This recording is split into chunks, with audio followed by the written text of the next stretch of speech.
नमस्ते, नमस्कार, जय हिंद, भारत माता की जय। मैं सत्यम ठाकुर फिर से स्वागत करता हूँ आप लोगों को दरोगा अड्डा पे। और ये सेट 4 का पार्ट 3 है, जो कि रोशन आनंद सर जो दिए थे। उन्होंने डबल स्टार सीरीज चलाए थे और उसमें उन्होंने 20 सेट दिया है और वहाँ से 60 से 70% आने की संभावना रहती है और यह देखा भी गया है। और साथ ही साथ दोस्तों, इसमें करेंट को छोड़ के आपको 60 से 65 नंबर यहाँ से आएगा, अगर आप इसको अच्छे से देख लेते हैं। और मैंने इसमें आपका हेल्प इस तरीके से किया है दोस्तों, कि आपको इसमें क्या होगा ना, कि मतलब प्रत्येक क्वेश्चन को 3 बार, 4 बार, 5-5 बार करके हमने याद करवाने का कोशिश किया है। और आपको याद भी हो जाएगा, तो आप इसको देखिए, कंटिन्यू देखिए। तो इससे पहले का जो सेट 4 का पार्ट 4 होगा, ठीक है। सेट 4 का पार्ट 3 अपलोड कर दिया गया है, वो आप देखिए और जो भी कमी बेसी होगा बताइएगा। तो चलिए शुरू करते हैं दोस्तों। 45 नंबर क्वेश्चन देखिए। क्वेश्चन नहीं है लेकिन क्वेश्चन देखिएगा ना, जो डिस्कशन है, डिस्कशन देखने से दोस्तों आपको ये पता चल जाएगा कि क्वेश्चन पूछा क्या गया था, ठीक है। देखिए, कहता है लाल किला मुकदमा में सर एमएस सरकार शामिल नहीं थे, ठीक है। माने लाल किला मुकदमा से क्वेश्चन है। आइए देखते हैं। आजाद हिंद फौज के सैनिकों पर आजाद हिंद फौज के सैनिकों पर निष्ठा की शपथ तोड़ने के आरोप में लाल किला में मुकदमा चलाया गया था। तो कुल मिला के लाल किला का जो दोस्तों मुकदमा चलाया गया था, किस पे चला था? आजाद हिंद फौज के सैनिकों पर चला गया था, ठीक है। ये समझ में आ गया। चलिए, कहता है कि इस मुकदमा का मुख्य अभियुक्त, जो मुख्य इसमें दोषी था, वो था मेजर मेजर शाहनवाज खां, कर्नल प्रेम सहगल और कर्नल गुरबख्श सिंह ढिल्लो, ठीक है। इन तीनों पर राजद्रोह का मुकदमा चलाया गया था। एक बार फिर से देखिएगा दोस्तों, क्या कर रहा है? कर रहा है ना, कि इस मुकदमा का जो दोस्तों लाल किला मुकदमा का जो मुख्य अभियुक्त था ना, वो थे मेजर शाहनवाज खां, कर्नल प्रेम सहगल और कर्नल गुरबख्श सिंह, ठीक है। एक बार फिर देखिए, लाल किला मुकदमा का मुख्य अभियुक्त की बात करेगा तो मेजर शाहनवाज खां, कर्नल प्रेम सहगल और कर्नल गुरबख्श सिंह ढिल्लो। इन तीनों पर ना दोस्तों राजद्रोह का मुकदमा चलाया गया था, यहाँ तक ठीक है। और हम उम्मीद कर रहे हैं कि आपको एकदम याद हो जाएगा, ठीक है। कहता है कि ऊपर दिए गए अभियुक्तों के बचाव के लिए कांग्रेस द्वारा आजाद हिंद बचाव समिति का गठन किया गया था। जो ये मेजर शाहनवाज खां थे, कर्नल प्रेम सहगल और कर्नल गुरबख्श सिंह ढिल्लो, इन दोनों के बचाव के लिए कांग्रेस थी ना, वो आजाद हिंद बचाव समिति का गठन किया था, ठीक है। आगे चलिए। आगे दोस्तों, आजाद हिंद बचाव समिति का मुख्य जो वकील थे ना, वो भूला भाई देसाई थे, ठीक है। लेकिन तेज बहादुर सप्रू, कैलाश नाथ काटजू और जवाहरलाल नेहरू तथा अरुणा आशफ अली सहयोगी के रूप में थे। एक बार फिर से देखिएगा, इसको थोड़ा और बड़ा कर लेते हैं दोस्तों। चलिए, हाँ, अभी ठीक है। कहता है कि आजाद हिंद बचाव समिति का मुख्य वकील कौन थे? भूला भाई देसाई थे। लेकिन इसके सहयोगी और सहयोगी वकील जो थे, वो दोस्तों तेज बहादुर सप्रू, कैलाश नाथ काटजू, जवाहरलाल नेहरू, अरुणा आशफ अली। तो ठीक है, तो सबसे पहले मुख्य वकील में कौन थे? भूला भाई देसाई थे। लेकिन सहयोगी वकील के तौर पे उन्होंने काम किया तेज बहादुर सप्रू, कैलाश नाथ काटजू, जवाहरलाल नेहरू तथा अरुणा आशफ अली, ठीक है। पूरे देश में मुकदमा के प्रतिक्रिया स्वरूप नारे लगाए गए। प्रतिक्रिया स्वरूप नारे लगे, पूरे देश में मुकदमा के प्रतिक्रिया स्वरूप नारे लगाए गए। और क्या था? लाल किले को तोड़ दो, आजाद हिंद फौज को छोड़ दो। देखिए, लाल किला मुकदमा में दोस्तों जो नारा था, वो था लाल किला को तोड़ दो, आजाद हिंद फौज को छोड़ दो, ठीक है। चलिए, आगे हम दोस्तों इसको देखने का काम करेंगे, ठीक है। अगला है दोस्तों, कहता है कि विवश होकर लॉर्ड वेवल ने इनकी सजा को माफ कर दिया।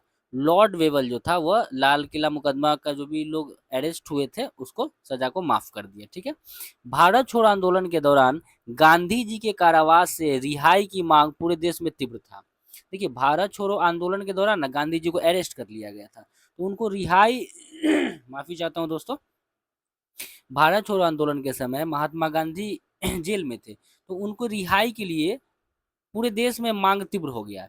इसी समय एम एस अने, उसके बाद एन एस सरकार तथा एन पी मोदी ने वायसराय की कार्यकारिणी परिषद से इस्तीफा दिया था। ध्यान दीजिएगा दोस्तों। एक सेकंड। कहता है कि जब भारत छोड़ो आंदोलन के दौरान ना गांधी जी उससे पहले अरेस्ट थे, ठीक है, अरेस्ट थे। तो गांधी जी को छुड़वाने के लिए, उनकी रिहाई के लिए उसका जो मांग था पूरे देश में तीव्र हो गया।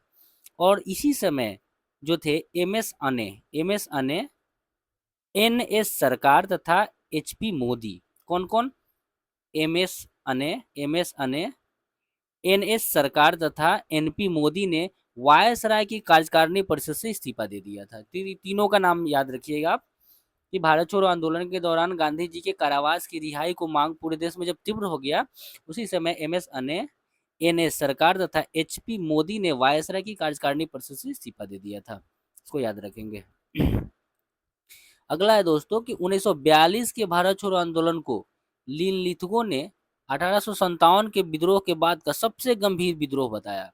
मतलब ये स्टेटमेंट आपसे पूछेगा कि किसने 1942 के भारत छोड़ो आंदोलन को 1942 के भारत छोड़ो आंदोलन को 1857 के विद्रोह के बाद का सबसे गंभीर विद्रोह बताया, या किसने कहा था? लॉर्ड लिन लिथगो ने कहा था। ठीक है, इसको याद रखिएगा। देखिए 23 मार्च 1943 को पाकिस्तान दिवस मनाया गया। 23 मार्च 1943 को पाकिस्तान दिवस मनाया गया। 23 मार्च 1943 को दोस्तों पाकिस्तान दिवस मनाया गया। इस डेट को याद रखिएगा, 23 मार्च 1943 को पाकिस्तान दिवस मनाया गया। 12 नवंबर 1945 को आज़ाद हिंद फौज दिवस मनाया गया। 12 नवंबर 1945 को आज़ाद हिंद फौज दिवस मनाया गया। 12 नवंबर 1945, 12 नवंबर 1945, 12 नवंबर 1945 को आज़ाद हिंद फौज दिवस दोस्तों मनाया गया। ठीक है, अब कहता है दोस्तों हिंदी का है, इसको छोड़िए। ठीक है, हाँ 48 नंबर से आते हैं, ये सब हिंदी है। 48 नंबर क्वेश्चन। ठीक है दोस्तों, हम इसमें करेंट अफेयर और हिंदी और रीजनिंग मैथ छोड़ेंगे। ठीक है, 48 नंबर कहता है कि सरदार पटेल फजल अली आयोग के सदस्य नहीं थे। अब कौन कौन थे वो आपको आगे मिलेगा। देखिए राज्य पुनर्गठन आयोग उसी से संबंधित है। ठीक है, देखिए कहता है राज्य पुनर्गठन आयोग, कहता है फजल अली की अध्यक्षता में 1953 में गठित की गई थी। कहता है कि राज्य पुनर्गठन जो आयोग है ना दोस्तों, वो फजल अली की अध्यक्षता में 1953 में गठित हुआ था। जो राज्य पुनर्गठन आयोग है किसकी अध्यक्षता में? तो फजल अली की अध्यक्षता में। कब? 1953 में गठित किया गया था। आइए अब इसके विस्तार से देखते हैं। कहता है दोस्तों कि सदस्य जो थे दोस्तों Fazal Ali, K M Panikkar, H N Kunzru, माने हृदयनाथ कुंजरू। ठीक है, तो इसके सदस्य कौन कौन हो गए? फजल अली, के एम पन्नीकर और हृदयनाथ कुंजरू, एच एन कुंजरू। इसका संबंध भाषा के आधार पर राज्यों के पुनर्गठन से है। जो इनका जो संबंध है ना फजल अली आयोग का, वो उनका संबंध भाषा के आधार पर राज्यों का पुनर्गठन से है। जो फजल अली आयोग है दोस्तों, उसका संबंध किससे है? भाषा के आधार पर राज्यों के पुनर्गठन से है। उन्होंने अपनी रिपोर्ट फजल अली आयोग ने अपनी रिपोर्ट 1955 में पेश किया। फजल अली ने अपना रिपोर्ट 1955 में पेश किया। फजल अली ने अपना रिपोर्ट 1955 में पेश किया।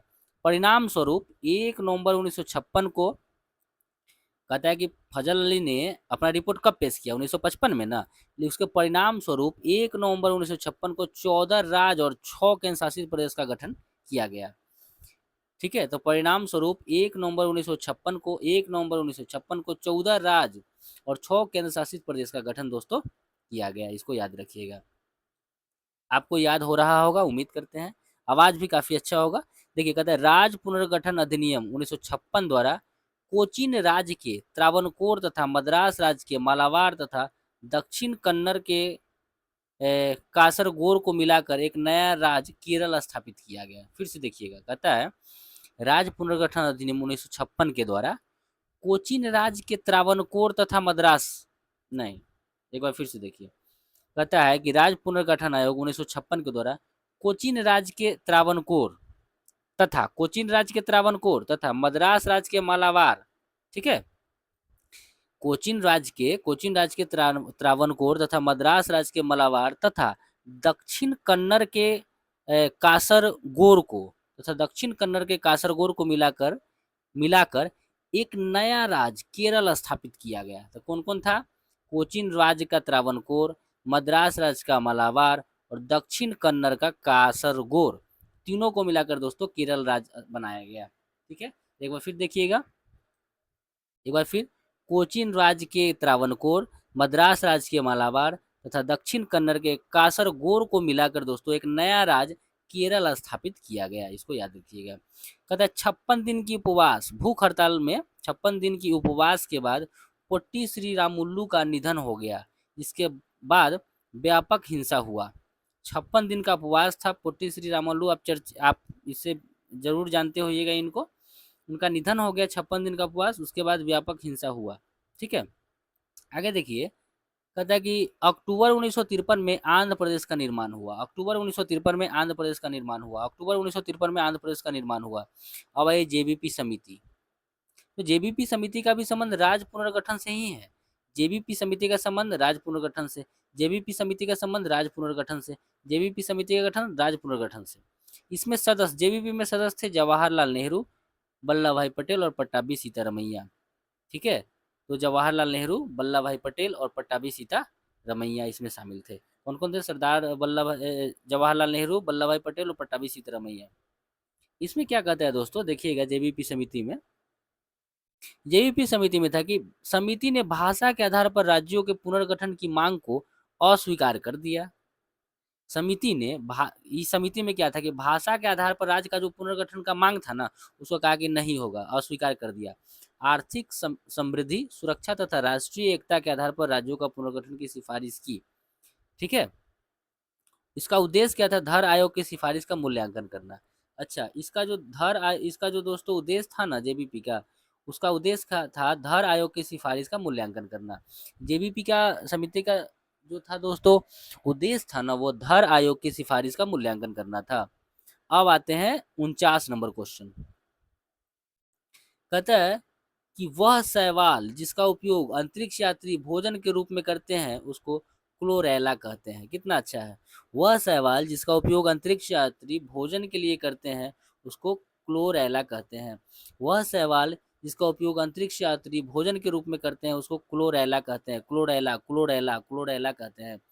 लेमिनेरिया नामक शैवाल से आयोडीन प्राप्त किया जाता है। लेमिनेरिया नामक शैवाल से आयोडीन प्राप्त किया जाता है। लेमिनेरिया नामक शैवाल से आयोडीन प्राप्त किया जाता है। नॉस्टॉक एवं एनाविना शैवाल से नाइट्रोजन का स्थिरीकरण करता है। नॉस्टॉक तथा एनाविना शैवाल से नाइट्रोजन का स्थिरीकरण करता है। नॉस्टॉक तथा एनाविना शैवाल से नाइट्रोजन का स्थिरीकरण करता है। अल्वा शैवाल को समुद्री सलाद कहते हैं। अल्वा शैवाल को समुद्री सलाद कहते हैं। अल्वा शैवाल को समुद्री सलाद कहते हैं। अल्वा शैवाल को समुद्री सलाद कहते हैं। अच्छा, कहता है कि वॉलवॉक्स जल में कॉलोनी बनाकर रहने वाले शैवाल है। वॉलवॉक्स जो है ना दोस्तों, समझिएगा क्या कहता है कि जो वॉलवॉक्स शैवाल है ना, वो जल में कॉलोनी बनाकर रहता है। वॉलवॉक्स शैवाल जल में कॉलोनी बनाकर रहता है। वॉलवॉक्स शैवाल जल में कॉलोनी बनाकर रहता है। आगे देखिएगा, कहता है कि अगर अगर जो शैवाल है लाल शैवाल से प्राप्त होता है। अगर अगर लाल शैवाल से प्राप्त होता है। अगर अगर लाल शैवाल से प्राप्त होता है। अगर अगर लाल शैवाल से प्राप्त होता है। अगला क्वेश्चन है दोस्तों 50 होगा। हाँ, 50 नंबर क्वेश्चन है, ध्यान दीजिएगा। कहता है कि हमारी जिह्वा पर रस संवेदी अभिग्राही स्थित होते हैं। हमारी जीभ पर रस संवेदी अभिग्राही स्थित होता है। हमारी जिह्वा पर रस संवेदी अभिग्राही स्थित होता है। मनुष्य में जिह्वा का अग्रभाग मीठे का अनुभव कराता है। देखिए, मनुष्य में जो जीभ होता है ना, उसका आगे का भाग अग्रभाग मीठा का अनुभव कराता है। मनुष्य के जीभ का आगे का भाग मीठा का अनुभव कराता है। मनुष्य का जीभ का आगे का भाग मीठा का अनुभव कराता है। जीभ का जो पश्च भाग है ना, वो कड़वा का अनुभव कराता है। जीभ का जो पश्च भाग है वो कड़वा का अनुभव कराता है। आगे वाला मीठा का, पश्च वाला पीछे वाला कड़वा। जीभ का पीछे वाला भाग कड़वा का अनुभव कराता है। जीवा का पार्श्व भाग खट्टे का अनुभव कराता है। जीवा का दोस्तों पार्श्व भाग है ना, जीवा का पार्श्व भाग वो खट्टे का अनुभव कराता है। जीवा का पार्श्व भाग खट्टे का अनुभव कराता है। जीवा का पार्श्व भाग खट्टे का अनुभव कराता है। जीवा के अग्र छोर एवं किनारे नमकीन स्वादे का अनुभव कराता है। समझिएगा क्या कहता है। जीव का अग्र छोर, आगे का छोर और किनारे का जो है ना, अग्र छोर एवं किनारा नमकीन स्वाद का अनुभव कराता है। जीवा का अग्र छोर और किनारा जो है दोस्तों, वो नमकीन का स्वाद का अनुभव कराता है। जीव का अग्र छोर एवं किनारा नमकीन स्वाद का अनुभव कराता है। जीव स्क्वेसम दोस्तों क्या कहता है कि जीव जो है ना स्क्वेमस स्क्वेमस हेपिथीलियम उत्तक का बना होता है। जीव जो है स्क्वेमस हेपिथीलियम उत्तक का बना होता है। जीव स्क्वेमस हेपिथीलियम उत्तक का बना होता है।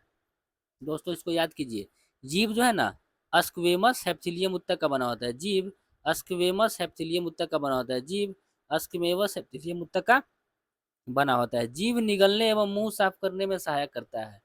पता है जीव जो है ना दोस्तों वो निगलने में एवं मुंह साफ करने में सहायता करता है। जीव निगलने में और मुंह साफ करने में सहायता करता है। 51 नंबर क्वेश्चन देखेंगे। भारतीय सेना द्वारा आयोजित त्रिसेवा दोस्तों ये करेंट अफेयर इसको छोड़िए, सॉरी ये करेंट अफेयर था दोस्तों, इसको छोड़ेंगे थोड़ा, करेंट अफेयर को छोड़िए। हम्म, हाँ ये सब करेंट अफेयर इसको छोड़ देंगे।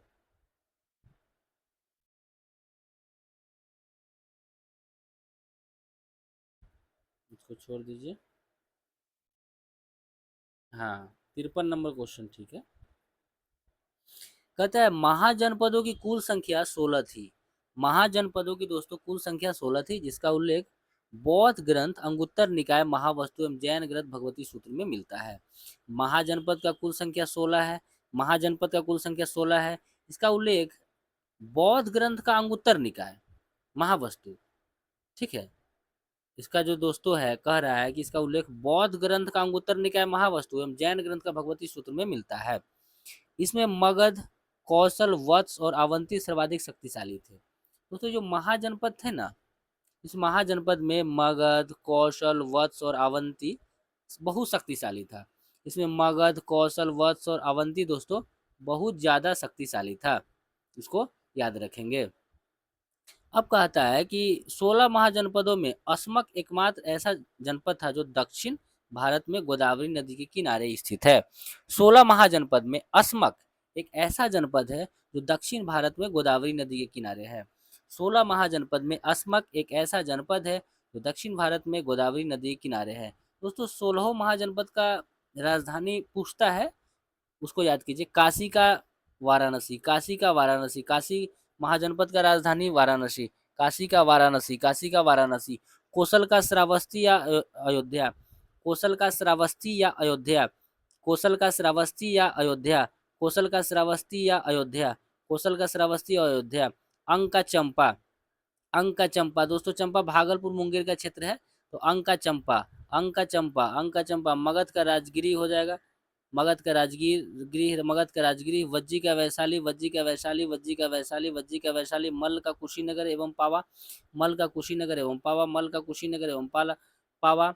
दोस्तों चेदी, चेदी या चेती का दोस्तों, चेदी या चेती का सुत्थीमती या सुक्तिमती, ठीक है, आधुनिक बुंदेलखंड जिसको बोलते हैं, तो चेदी का सुत्थीमती या सुक्तिमती, चेदी का या चेती का सुत्थीवती या सुक्तिमती। वत्स का दोस्तों कौशाम्बी, वत्स का कौशाम्बी, वत्स का कौशाम्बी, पंचाल का उत्तरी पंचाल अहिछत्र दोस्तों, पंचाल का आप बोल सकते हैं अहिछत्र, ठीक है, उत्तरी पंचाल अहिछत्र एवं दक्षिणी पंचाल काम्पिल्य, ठीक है, इसका दो था दोस्तों पंचाल का, देखिए क्या कहता है, पंचाल का उत्तरी पंचाल अहिछत्र और दक्षिणी पंचाल काम्पिल्य, पंचाल का उत्तरी पंचाल अहिछत्र और दक्षिणी पंचाल काम्पिल्य, पंचाल का उत्तरी पंचाल अहिछत्र और दक्षिणी पंचाल काम्पिल्य, पंचाल का उत्तरी पंचाल अहिछत्र था और दक्षिणी पंचाल काम्पिल्य था।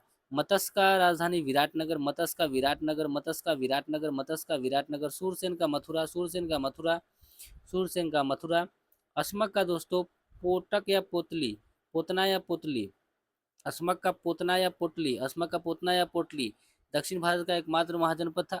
अवंती का उत्तरी, अवंती का दोस्तों उत्तरी उज्जैनी तथा दक्षिणी महिष्मती, अवंती की राजधानी उत्तरी उज्जैनी था और दक्षिणी महिष्मती, अवंती का राजधानी उत्तरी उज्जैनी तथा दक्षिणी महिष्मती, अवंती का उत्तरी उज्जैनी तथा दक्षिणी महिष्मती। गंधार का तक्षशिला पाकिस्तान में पड़ता है, गंधार का तक्षशिला, गंधार का दोस्तों तक्षशिला, गंधार का तक्षशिला। अच्छा कंबोज का राजपुर या हाटक, कंबोज का राजपुर या हाटक, कंबोज का राजपुर या हाटक, कंबोज का राजपुर या हाटक, कंबोज का राजपुर या हाटक। कुरु का इंद्रप्रस्थ, कुरु का इंद्रप्रस्थ, कुरु का इंद्रप्रस्थ, कुरु का इंद्रप्रस्थ। एक बार और दोस्तों, बस एक बार और देखिए, काशी का वाराणसी, काशी का वाराणसी, कौशल का श्रावस्ती है और अयोध्या, कौशल का श्रावस्ती या अयोध्या, कौशल का श्रावस्ती या अयोध्या। अंक का दोस्तों चंपा, अंग का चंपा, मगध का राजगीर, वज्जी का वैशाली, मल का कुशीनगर एवं पावा, मल का कुशीनगर, पावा मल का कुशीनगर, पावा, चेदिया चेत्ती का सुक्तिवती या सुक्तिमती, चेदिया चेत्ती का सुक्तिवती या सुक्तिमती, वत्स का कौशाम्बी, पंचाल का उत्तरी पंचाल है छत्र, दक्षिणी पंचाल काम्पिल्य। मत्स्य का दोस्तों विराटनगर, मत्स्य का विराटनगर, मत्स्य का विराटनगर, सूरसेन का मथुरा, सूरसेन का मथुरा, अस्मक का पोतन या पोतली, अवंती का उत्तरी उज्जैनी, दक्षिणी महिष्मती, अवंती का उत्तरी उज्जैनी, दक्षिणी महिष्मती, अवंती का उत्तरी उज्जैनी, दक्षिणी महिष्मती, गंधार का तक्षशिला, गंधार का तक्षशिला, गंधार का तक्षशिला, गंधार का तक्षशिला, गंधार का तक्षशिला, कंबोज का राजपुर या हटक, कंबोज का राजपुर या हटक, कुरु का इंद्रप्रस्थ, कुरु का इंद्रप्रस्थ, कुरु का इंद्रप्रस्थ, कुरु का इंद्रप्रस्थ। ठीक है। 54 नंबर क्वेश्चन में देखिए, माने कौन शासक कब आया था यही बता रहा है। देखिए बिंबिसार जो दोस्तों आया ना, बिंबिसार का जो शासनकाल है 544 ईसा पूर्व से 492 ईसा पूर्व, बिंबिसार का 544 ईसा पूर्व से 492 ईसा पूर्व। सबसे पहले इसका शासनकाल बिंबिसार का 544 ईसा पूर्व से 492 ईसा पूर्व, बिंबिसार का 544 ईसा पूर्व से 492 ईसा पूर्व, बिंबिसार का 544 ईसा पूर्व से 492 ईसा पूर्व, बिंबिसार का 544 ईसा पूर्व से 492 ईसा पूर्व। हर्यक वंश के संस्थापक बिंबिसार, हर्यक वंश के संस्थापक बिंबिसार, हर्यक वंश का संस्थापक बिंबिसार। और बिंबिसार का राजधानी था दोस्तों राजगीर या गिरिव्रज। आइए अजातशत्रु, अजातशत्रु 492 ईसा पूर्व से 460 ईसा पूर्व, अजातशत्रु 492 ईसा पूर्व से 460 ईसा पूर्व, अजातशत्रु 492 ईसा पूर्व से 460 ईसा पूर्व, अजातशत्रु 492 ईसा पूर्व से 460 ईसा पूर्व। इसका उपनाम कुनिक था, अजातशत्रु का दोस्तों उपनाम कुनिक था, अजातशत्रु का उपनाम कुनिक था, अजातशत्रु का उपनाम कुनिक था, अजातशत्रु का उपनाम कुनिक था। जैन साहित्य में अजातशत्रु का जो नाम है श्रेणिक लिखा गया है, जैन साहित्य में अजातशत्रु को श्रेणिक कहा गया है, जैन साहित्य में अजातशत्रु को श्रेणिक कहा गया है, जैन साहित्य में अजातशत्रु को श्रेणिक कहा गया है। अच्छा, अजातशत्रु ने रथमूलस तथा महाशिलाकंटक नामक हाथी का प्रयोग किया था। अच्छा, हथियारों का, हाथी का नहीं दोस्तों, माफी चाहते हैं। अजातशत्रु ने रथमूसल, देखिएगा इसको फिर से, अजातशत्रु ने रथ मूसल तथा महाशिलाकंटक नामक हथियारों का प्रयोग किया था। दोस्तों आप देखें ना बाहुबली मूवी, उसमें भी ये वाला हथियार का प्रयोग किया गया है। तो कहता है कि अजातशत्रु ने रथ मूसल तथा महाशिलाकंटक, कहेगा कि रथ मूसल तथा महाशिलाकंटक नामक हथियार का प्रयोग कौन किया था? तो अजातशत्रु किया था। रथ मूसल तथा महाशिलाकंटक नामक हथियार का प्रयोग कौन किया था? तो अजातशत्रु किया था। अजातशत्रु के समय में ही राजगीर की सप्तपर्णी गुफा में प्रथम बौद्ध संगीत का आयोजन हुआ था। अजातशत्रु के समय में ही, अजातशत्रु के समय में ही राजगीर की सप्तपर्णी गुफा में प्रथम बौद्ध संगीत का आयोजन किया गया था। अजातशत्रु के समय ही राजगीर की कहता है कि अजातशत्रु के समय में ही राजगीर की सप्तकर्णी, राजगृह की सप्तकर्णी गुफा में प्रथम बौद्ध संगीत का आयोजन किया गया था। उदयन का समय था 460 से 444, उदयन का समय था 460 ईसा पूर्व से 444 ईसा पूर्व, उदयन का समय है 460 ईसा पूर्व से 444 ईसा पूर्व, उदयन का समय है 460 ईसा पूर्व से 444 ईसा पूर्व, उदयन का समय है 460 ईसा पूर्व से 444 ईसा पूर्व। दोस्तों क्या कहता है उदयन के बारे में देखिएगा। उदयन ने गंगा तथा सोन नदियों के संगम के तट पर पाटलिपुत्र नामक नगर की स्थापना की तथा उसने अपनी राजधानी बनाया। उदयन ने गंगा तथा सोन नदी के संगम पर, क्या कहता है देखिएगा, उदयन ने गंगा तथा सोन नदी के संगम के तट पर पाटलिपुत्र नामक नगर की स्थापना किया तथा उसको राजधानी बनाया। कहता है कि उदयन गंगा तथा सोन नदी के संगम पर पाटलिपुत्र नगर की स्थापना किया तथा उसको अपनी राजधानी बनाया। ठीक है दोस्तों, इसको आप याद रखेंगे। दोस्तों अब आता है 55 नंबर क्वेश्चन संभवतः, हाँ 55 नंबर क्वेश्चन क्या कहता है, शिव समुद्रम जलप्रपात कर्नाटक में कावेरी नदी पर है। शिव समुद्रम जलप्रपात कहाँ है? कर्नाटक में, कावेरी नदी पर। शिव समुद्रम जलप्रपात कर्नाटक में कावेरी नदी पर, शिव समुद्रम जलप्रपात कर्नाटक में कावेरी नदी पर है। और इस शिव समुद्रम जलप्रपात की दोस्तों ऊंचाई 90 मीटर है। शिव समुद्रम जलप्रपात की ऊंचाई 90 मीटर है। कहाँ है? कर्नाटक में और कावेरी नदी पे है। दुर्गावती जलप्रपात बिहार के कैमूर जिला में है। दुर्गावती जलप्रपात कैमूर जिला में है। दुर्गावती जो जलप्रपात है कैमूर में है और यह बिहार का सबसे ऊंचा जलप्रपात है। ठीक है, तो दुर्गावती जलप्रपात कहाँ है? कैमूर में है और बिहार का सबसे ऊंचा जलप्रपात है। दुर्गावती जलप्रपात दुर्गावती नदी पर है। दुर्गावती जलप्रपात दुर्गावती नदी पर है। यह नदी कर्मनाशा की एक सहायक नदी है। तो दुर्गावती जो जलप्रपात है ना दोस्तों, वो दुर्गावती नदी पर है, ठीक है। और जो दुर्गावती नदी है ना, वो कर्मनाशा की सहायक नदी है, ठीक है। ये कर्मनाशा की दोस्तों सहायक नदी है। और ये कर्मनाशा की दोस्तों ऊंचाई देखेंगे, अगर दुर्गावती जलप्रपात की ऊंचाई की बात करें तो 80 मीटर है। दुर्गावती जलप्रपात की ऊंचाई 80 मीटर है। पुनासा जलप्रपात राजस्थान में चंबल नदी पर है। पुनासा जलप्रपात राजस्थान में चंबल नदी पर है। पुनासा जलप्रपात राजस्थान में चंबल नदी पर है। पुनासा जलप्रपात राजस्थान में चंबल नदी पर है। धुआंधार जलप्रपात नर्मदा नदी मध्य प्रदेश में है। दोस्तों कहता है कि धुआंधार जलप्रपात जो है ना, वो नर्मदा नदी मध्य प्रदेश में है। धुआंधार जलप्रपात किस नदी पर है? तो नर्मदा नदी पर है। और किस राज्य में है? तो मध्य प्रदेश में है। तो धुआंधार जलप्रपात तो नर्मदा नदी पर है, साथ ही साथ मध्य प्रदेश में है। आइए अब सारा जलप्रपात को एक नज़र में देखें और याद करें। यहाँ से क्वेश्चन पूछता है, जोग या गरसोप्पा या महात्मा गांधी जलप्रपात शरावती नदी पर है, कर्नाटक में। देखिए, जोग या गरसोप्पा या इसी का नाम महात्मा गांधी जलप्रपात है, यह शरावती नदी पर है, कर्नाटक में। जोग या गरसोप्पा या महात्मा गांधी जलप्रपात कौन सी नदी पर है? शरावती नदी पर है। और कहाँ है? तो कर्नाटक में है। डुडुमा जलप्रपात मचकुंड उड़ीसा में है। डुडुमा जलप्रपात मुचकुंड नदी पर है और उड़ीसा में है। डुडुमा जलप्रपात मुचकुंड नदी पर है, उड़ीसा में है। डुडुमा जलप्रपात मुचकुंड नदी पर उड़ीसा में है। डुडुमा जलप्रपात मुचकुंड नदी पर है, उड़ीसा में है। अच्छा दोस्तों आगे चलिए। कहते हैं चूलिया जलप्रपात चंबल नदी पर है, राजस्थान में है। चूलिया जलप्रपात चंबल नदी राजस्थान। चूलिया जलप्रपात चंबल नदी राजस्थान। चूलिया जलप्रपात चंबल नदी राजस्थान में है। चूलिया जलप्रपात चंबल नदी और राजस्थान में है।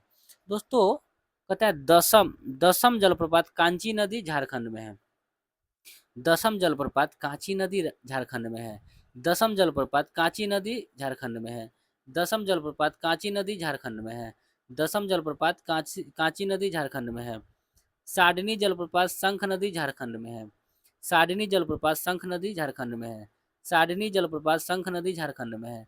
साडनी जलप्रपात शंख नदी झारखंड में है। अच्छा, रवंदाधार रवंदाधार जलप्रपात दोस्तों कोड़ा पानी नाला नदी उड़ीसा में है। रवंदाधार है ना, एक बार देखिए। हाँ, रवंदाधार जलप्रपात कोरापानी नाला नदी उड़ीसा में है। रवंदाधार जलप्रपात कोरापानी नाला उड़ीसा में है। रवंदाधार जलप्रपात कहाँ है? उड़ीसा में। रवंदाधार जलप्रपात उड़ीसा में। रवंदाधार जलप्रपात उड़ीसा में। साडनी जलप्रपात झारखंड में। साडनी जलप्रपात झारखंड में। दसम जलप्रपात झारखंड में। दसम जलप्रपात झारखंड में। तो रवंदाधार जो है दोस्तों उड़ीसा में है, लेकिन कोरापानी नाला नदी पर है। अच्छा, बरकाना जलप्रपात कर्नाटक में है। बरकाना जलप्रपात कर्नाटक में है, सीता नदी पर। बरकाना जलप्रपात कर्नाटक में है। बलकाना जलप्रपात बरकाना जलप्रपात कर्नाटक में है, सीता नदी पर। बरकाना जलप्रपात कर्नाटक में है, सीता नदी पर। चित्रकूट जलप्रपात दोस्तों छत्तीसगढ़ में है, कहाँ? इंद्रावती नदी पर। चित्रकूट जलप्रपात छत्तीसगढ़ में है, इंद्रावती नदी पर है। चित्रकूट जलप्रपात छत्तीसगढ़ में है, इंद्रावती नदी कहता है दोस्तों चित्रकूट जलप्रपात छत्तीसगढ़ में है। चित्रकूट जलप्रपात छत्तीसगढ़ में है। चित्रकूट जलप्रपात छत्तीसगढ़ में इंद्रावती नदी पर। चित्रकूट जलप्रपात छत्तीसगढ़ में इंद्रावती। अच्छा, बूढ़ा घाघ जलप्रपात बूढ़ा घाघ जलप्रपात झारखंड में है। बूढ़ा घाघ जलप्रपात झारखंड में है। बूढ़ा घाघ जलप्रपात झारखंड में और बूढ़ा घाघ नदी पर है। बूढ़ा घाघ जलप्रपात झारखंड में है। चचाई जलप्रपात मध्य प्रदेश में है। चचाई जलप्रपात मध्य प्रदेश में है। चचाई जलप्रपात मध्य प्रदेश में है। चचाई जलप्रपात मध्य प्रदेश में। और बीहर नदी, चचाई जलप्रपात मध्य प्रदेश में है, बीहर नदी पर। चचाई जलप्रपात मध्य प्रदेश में है, बीहर नदी। चचाई जलप्रपात मध्य प्रदेश में है, बीहर नदी। चचाई जलप्रपात मध्य प्रदेश में है, बीहर नदी। चचाई जलप्रपात मध्य प्रदेश में है, बीहर नदी। हुडरू जलप्रपात झारखंड में है। हुडरू जलप्रपात झारखंड में है, स्वर्णरेखा नदी पर। हुडरू जलप्रपात झारखंड में है। हुडरू जलप्रपात झारखंड में स्वर्णरेखा नदी पर।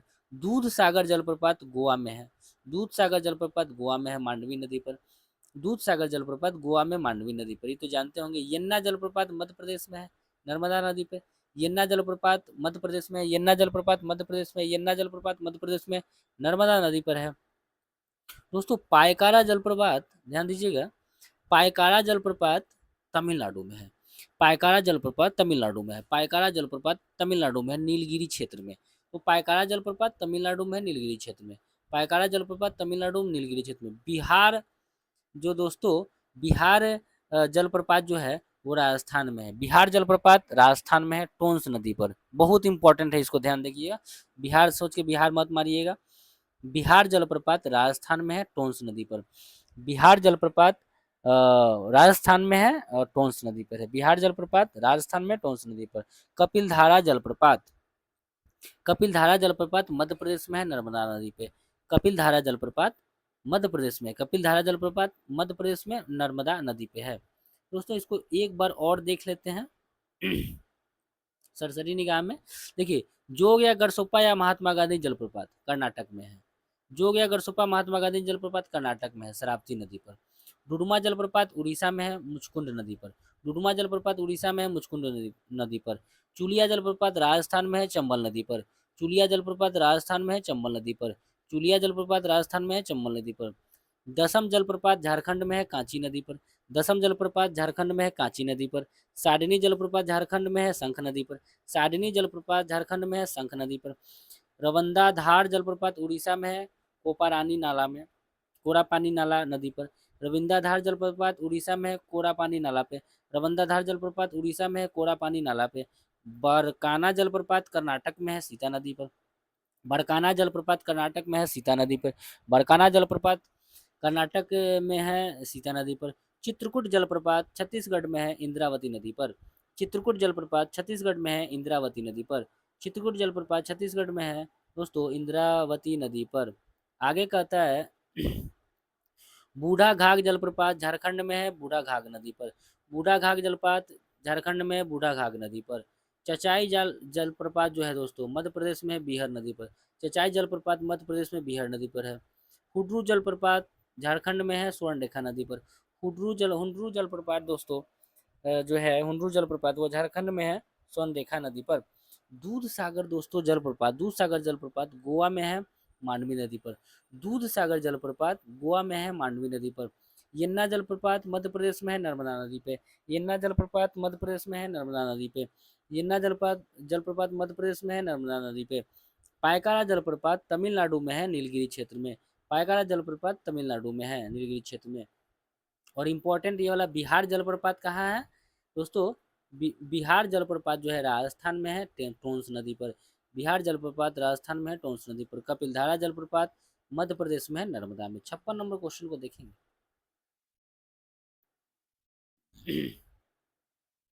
दोस्तों हमको लग रहा है नहीं, देखिए इम्पोर्टेंट है, करेंट का ही है, लेकिन कहता है कि संस्कृत का 5वां अध्याय इस पुस्तक के लेखक डॉक्टर प्रभात ओझा है। तो संस्कृत का 5वां अध्याय कौन लिखे हैं? डॉक्टर प्रभात ओझा। संस्कृत का 5वां अध्याय पुस्तक का नाम है, कौन लिखा है? प्रभात ओझा। प्रभात ओझा। संस्कृत का 5वां अध्याय कौन लिखा है? प्रभात ओझा। यह पुस्तक प्रधानमंत्री नरेंद्र मोदी द्वारा विभिन्न अवसरों पर उनके द्वारा दिए गए भाषणों और विचारों का संकलन है। अच्छा अच्छा, इसमें प्रधानमंत्री के भाषण और विचारों का संकलन है। क्या नाम है किताब का? संस्कृत का 5वां अध्याय और लिखे हैं प्रभात ओझा। अच्छा, इस पुस्तक का औपचारिक विमोचन नई दिल्ली में इंदिरा गांधी राष्ट्रीय कला केंद्र, ठीक है, के समवेत सभागार में किया गया है। अच्छा, कहाँ हुआ है? वहाँ इंदिरा गांधी कला केंद्र, इंदिरा गांधी राष्ट्रीय कला केंद्र में। अच्छा, इस पुस्तक का प्रस्तावना राम बहादुर राय ने लिखा है। इस पुस्तक का जो दोस्तों प्रस्तावना है, राम बहादुर राय ने लिखा है। कुछ पुस्तक है उसका, देखिए पुस्तक से तो पूछ ही देता है। The world after Gaza, Pankaj Mishra लिखे हैं। द वर्ल्ड आफ्टर गाजा जो लिखे हैं Pankaj Mishra. The world after Gaza Pankaj Mishra. The world after Gaza Pankaj Mishra. The world after Gaza Pankaj Mishra. India at the rate 100 K B Subramaniam लिखे हैं। India at the rate 100 K B Subramanyam. India at the rate 100 K B Subramanyam. India at the rate 100 K B Subramaniam लिखे हैं। संस्कृत के आयाम doctor Manorama Mishra. Sanskrit के आयाम doctor Manorama Mishra. Sanskrit के आयाम डॉक्टर मनोरमा मिश्रा, ठीक है। नाइफ कौन लिखे हैं? सलमान रुश्दी। नाइफ के लेखक सलमान रुश्दी। नाइफ के लेखक सलमान रुश्दी। नाइफ के लेखक Salman Rushdie. The chief minister and the spy, Abhijit Singh Dulat, ठीक है, अभिजीत सिंह दुल्लत। तो कहता है कि the chief minister and spy Abhijit Singh Dulat. 57 number question देखेंगे। किसी परिनालिका के भीतर चुंबकीय क्षेत्र सभी जगह समान होता है, तो हम जानते हैं किसी परिनालिका के भीतर चुंबकीय क्षेत्र सभी जगह समान होता है। यह कुंडली जो सर्वाधिक सरल रेखीय अक्ष के ऊपर अनेक वृत्ताकार घेरे लपेट कर बनाई जाती है, उस कुंडली को परिनालिका कहते हैं, तो आप जानते हैं। परिनालिका का उपयोग एक समान चुंबकीय क्षेत्र के लिए किया जाता है। परिनालिका का जो दोस्तों उपयोग है ना, परिनालिका का उपयोग एक समान चुंबकीय क्षेत्र प्राप्त करने के लिए किया जाता है। ठीक है, आगे देखिए, कहता है किसी सीधे चालक में धारा की दिशा और उसके संबद्ध चुंबकीय क्षेत्र की दिशा मैक्सवेल के दक्षिण हस्त नियम से ज्ञात किया जा सकता है। कहता है दोस्तों, कहता है कि किसी सीधे चालक में धारा की दिशा और उसके संबद्ध चुंबकीय क्षेत्र की दिशा मैक्सवेल के दक्षिण हस्त नियम से ज्ञात किया जाता है। चुंबक बनाने के लिए नरम लोहा के छड़ का प्रयोग किया जाता है। चुंबक बनाने के लिए कौन लोहा लाइएगा? नरम लोहा का छड़ का प्रयोग होता है। चुंबक बनाने के लिए नरम लोहा के छड़ का प्रयोग होता है। चुंबक बनाने के लिए नरम लोहा के छड़ का प्रयोग होता है। विद्युत चुंबकीय प्रेरण की खोज फैराडे ने किया था। विद्युत चुंबकीय प्रेरण की खोज फैराडे ने किया था। विद्युत चुंबकीय प्रेरण की खोज फैराडे ने किया था। विद्युत चुंबकीय प्रेरण की खोज फैराडे ने किया था। आइए 58 नंबर क्वेश्चन को देखते हैं दोस्तों। क्वांटम संख्या 4 प्रकार की होती है, तो क्वांटम संख्या कितनी प्रकार की होती है? 4 प्रकार की। क्वांटम संख्या 4 प्रकार का होता है। कहता है कि क्वांटम संख्या वे संख्या है जो किसी इलेक्ट्रॉन की स्थिति तथा उसकी ऊर्जा की जानकारी देता है। क्वांटम संख्या वे संख्या है जो किसी इलेक्ट्रॉन की स्थिति तथा उसकी ऊर्जा की जानकारी देता है। क्वांटम संख्या वे संख्या है जो किसी इलेक्ट्रॉन की स्थिति तथा उसका ऊर्जा की जानकारी देता है। अब कौन कौन है देख लीजिए क्वांटम संख्या। क्वांटम संख्या तो 4 प्रकार का होता ही है। एक है मुख्य क्वांटम संख्या, दूसरा है द्विगंशी क्वांटम संख्या, तीसरा है चुंबकीय क्वांटम संख्या और चौथा है चक्रण क्वांटम संख्या। तो क्वांटम संख्या 4 है, मुख्य क्वांटम संख्या, द्विगंशी क्वांटम संख्या, चुंबकीय क्वांटम संख्या, चक्रण क्वांटम संख्या। मुख्य क्वांटम संख्या, द्विगंशी क्वांटम संख्या, चुंबकीय क्वांटम संख्या और चक्रण क्वांटम संख्या। मुख्य क्वांटम संख्या, द्विगंशी क्वांटम संख्या, चुंबकीय क्वांटम संख्या और चक्रण क्वांटम संख्या। चक्रण क्वांटम परमाणु में इलेक्ट्रॉन के चक्रण को बताता है। चक्रण क्वांटम संख्या जो है दोस्तों परमाणु में इलेक्ट्रॉन के चक्रण को बताता है। इसको फिर से देखेंगे एक बार। कहता है कि चक्रण क्वांटम संख्या जो होता है ना, वो परमाणु में इलेक्ट्रॉन के चक्रण को बताता है। चक्रण क्वांटम संख्या को एस द्वारा सूचित किया जाता है। चक्रण क्वांटम संख्या को एस द्वारा सूचित किया जाता है। चक्रण क्वांटम संख्या के दो मान होते हैं, +1/2 तथा -1/2। चक्रण क्वांटम संख्या के दो मान होते हैं, +1/2 और -1/2। चक्रण क्वांटम संख्या के दो मान होते हैं, +1/2 और -1/2। कहता है कि क्वांटम सिद्धांत के प्रतिपादक मैक्स प्लैंक है। क्वांटम सिद्धांत के प्रतिपादक मैक्स प्लैंक है। क्वांटम सिद्धांत के प्रतिपादक मैक्स प्लैंक है। अब दोस्तों कहता है 60 नंबर क्वेश्चन, 60 ही होगा, 59 नंबर है। संसदीय संघ अंतर संसदीय संघ आईपीयू की 150वीं महासभा का आयोजन ताशकंद उज्बेकिस्तान में किया गया। दोस्तों ये छोड़ देना है, कस्टम ये है आपका क्या बोलते हैं, करेंट अफेयर है, लेकिन हाँ इसको छोड़िए, लेकिन एक चीज जान लीजिए खाली। कहता है कि आईपीयू माने अंतर संसदीय संघ, आईपीयू का स्थापना कब हुआ था? 1889 में पेरिस में हुआ था। आईपीयू की स्थापना 1889 में पेरिस में हुआ था। आईपीयू मतलब कि अंतर संसदीय संघ की स्थापना 1889 में पेरिस में हुआ था। इसकी स्थापना फ्रांस के राजनेता फ्रेडरिक पेसी और यूनाइटेड किंगडम के विलियम रैंडले क्रेमर ने किया था। इसको फिर से देखिएगा। सबसे पहले अंतर संसदीय संघ की स्थापना माने आईपीयू की स्थापना 1889 में पेरिस में हुआ। कौन कौन किया? फ्रांस के राजनेता फ्रेडरिक पेसी और यूनाइटेड किंगडम के विलियम रैंडल क्रेमर ने किया था। इसका उद्देश्य क्या है? विश्व शांति और संसदीय संवाद को बढ़ावा देना। ठीक है, अब इसको करेंट अफेयर को छोड़िए, आगे बढ़िए।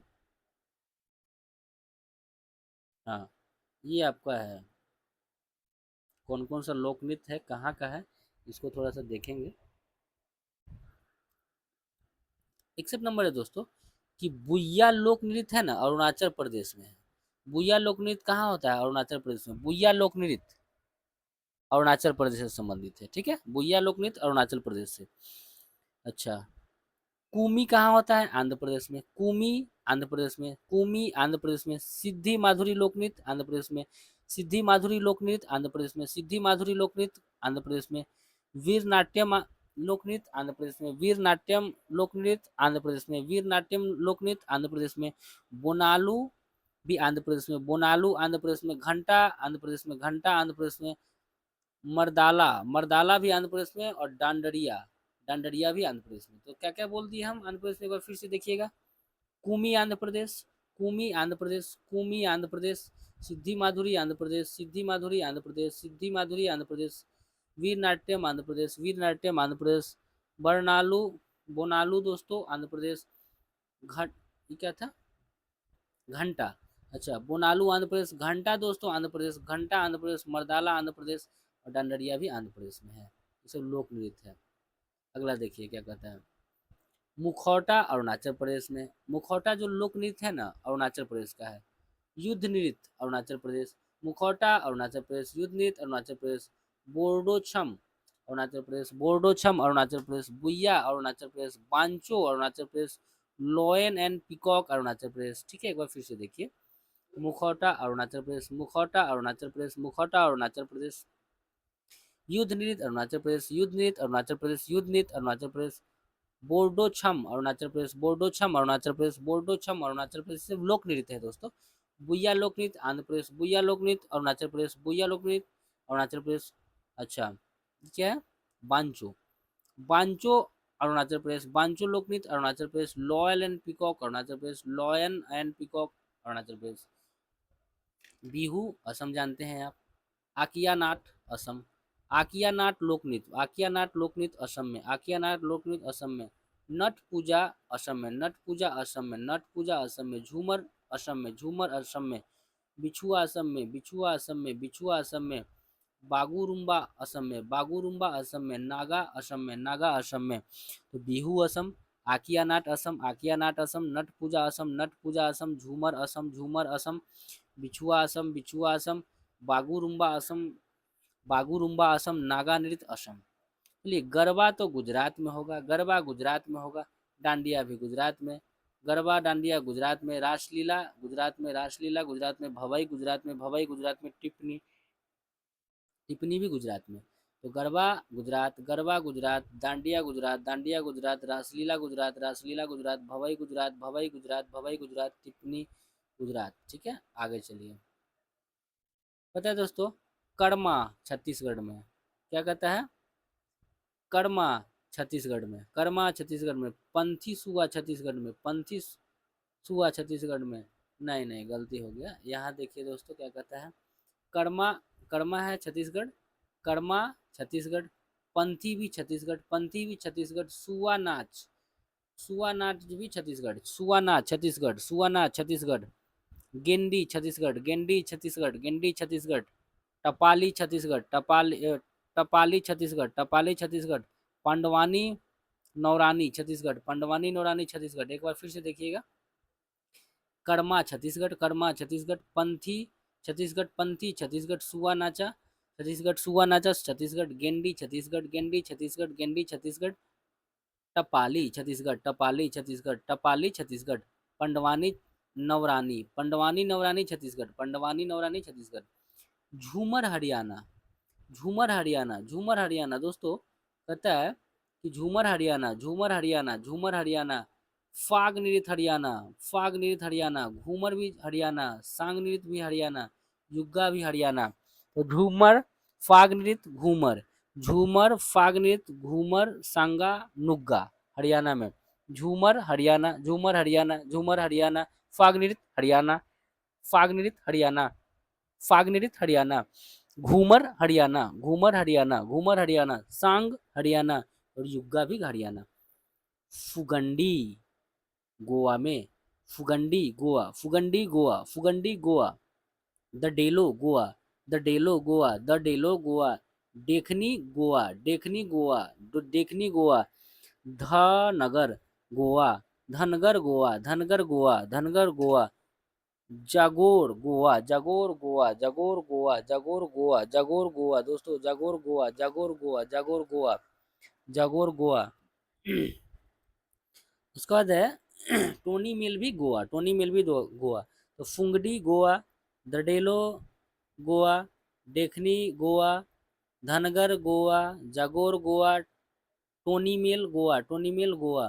ठीक है, अब आते हैं झारखंड पे। दोस्तों ये सब जल्दी याद नहीं होता है ना, इससे हम भी परेशान हैं।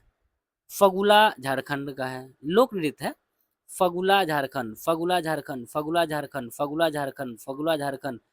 सरहुल झारखंड, सरहुल झारखंड, सरहुल झारखंड, सरहुल झारखंड, सरहुल झारखंड, सरहुल झारखंड। डोमकच, डोमकच झारखंड, डोमकच झारखंड, डोमकच झारखंड, डोमकच झारखंड, डोमकच झारखंड, डोमकच झारखंड।